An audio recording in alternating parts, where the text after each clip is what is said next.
we've touched on the club scene, but I want to touch on the international career.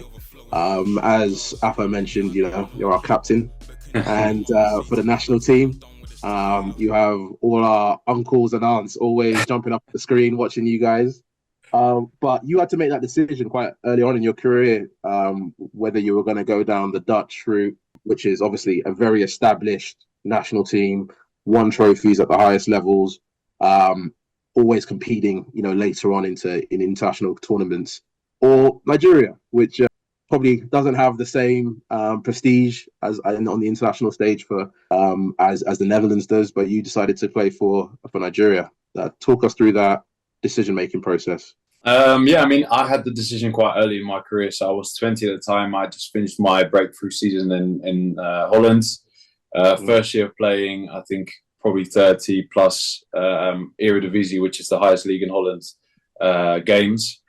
And all of a sudden I got a phone call from Stephen Keshi, who was the coach at the time, ex-captain, ex-player. So I was quite blown away that he called me. So I think just at the start of the season, I had played for the Dutch under-20 squad. I'd played for the under-19 squad. But there was no real perspective yet about for the first team. So when I had that call, it wasn't necessarily maybe in the same boat as, if you talk about Olise from Bayern Munich, for example, when he chose to play for France, and he could have gone play for Nigeria, for Algeria, for England. He had all those options there on the table for him.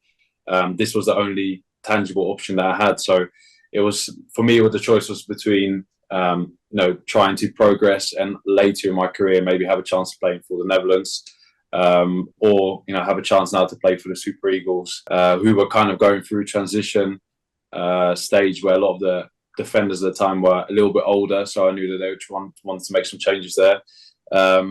And taking that opportunity, which then also in turn would give me more perspective for my club as well. So I kind of made that decision thinking about all those things. And I said yes very quickly, because I thought if I can have a chance of becoming international at 20, 21 years old, I'll probably have a good chance of making a career after if I do well. So that was kind of the decision that I had to make. And like I said, it's maybe not the same as maybe Victor Moses or Alex Iwobi, players that were are more established already and would have had the choice of playing for England at the same time.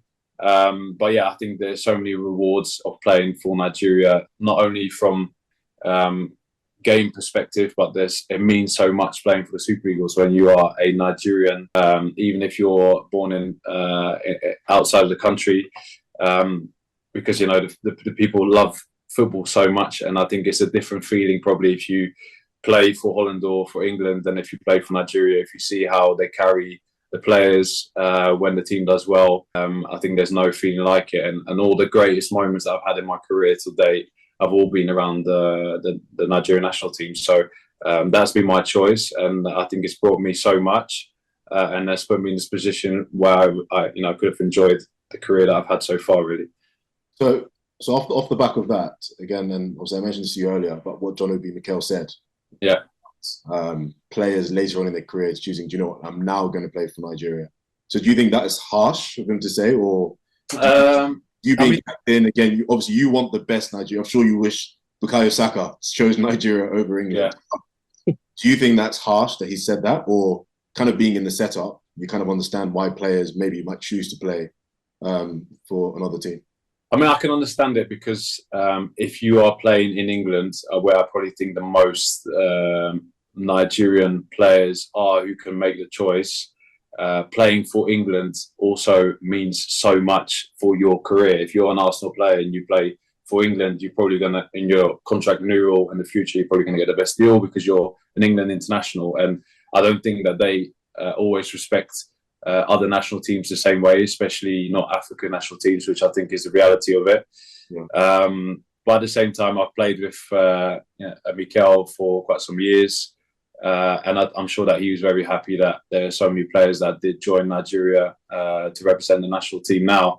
But I do get the point where if players have previously come out and said they want to wait for England or France or Netherlands or Germany or whatever they would choose to do, and then 2 years or 3 years down the line say, no, I want to play for Nigeria, then it's, I wouldn't necessarily want to take them either, because I think if you want to make that decision, then you want to have players there that really want to be there and want to make their name. And I think the best example from all those players now in this generation is probably Ademola Lookman, which I think is going to win African Player of the Year.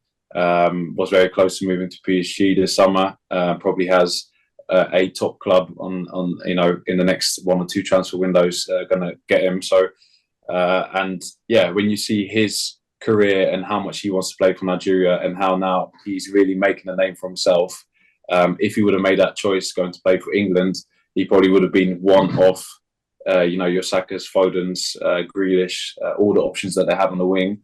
And I don't think that he would be as prominent as he is now playing for Nigeria. So it has ups and downs both sides, and I think that's also part of the world that we live in now, where there's so many people moving around the planet, second generation, third generation, mixed players like myself that have those options. And when John Obi Mikel maybe speaks about his generation and the one before that, there weren't as many players like that. So he might not necessarily understand that choice 100%. And it's always easy to say it once you stop playing and you've got your podcast, right? So I mean, everybody respects him, but I don't think it's as easy as that. But I have seen players who have said no and later wanted to make that change. And I'm happy also that they're not with us, because I think the players that we all have now, they really want to be there, and I think they're enjoying the success of playing for the Super Eagles. So that's really good to hear. And so I got one question. This is one of the questions that my dad actually asked. So he wanted to know: do you guys ever go to the Nigerian FA and say, have you considered taking this player that you've noticed playing in Europe, or academy players or anything like that? So that's something you guys consider? I mean, I don't think it's necessarily from us. I think if a player is doing well in this day and age, there's always so much noise about him. And if he's Nigerian, then we'll be the first to claim him. You'll see everywhere on social media, on all the Nigerian sports websites, newspapers. They still claim Bukayo Saka, they still claim probably Abraham, Tomori, all the players that probably got away. And so I think as soon as you start doing well, there will be a lot of noise around the player. And that's normally when the question gets asked. There is moments now, maybe because I'm a bit more experienced in the team, where the Nigerian president will ask me, what do you think about this player? Or do you think this person should be added to the team? Or sometimes they use players who might be English to kind of convince another player to be like, okay, you should try and make this switch because, this is what it meant for me, and you can be part of this. And of course, it might be easier for a Nigerian who might not have spent any time in Nigeria to go to a camp if you've got your Calvin Bassey, Semi Ajayi, Ola Aina, Alex Iwobi there, because you might feel a little bit more at home and kind of eased in. And I think the only player that I helped speak to at the time was Tyrone Ebuyi, who's also half Dutch, half Nigerian, right back.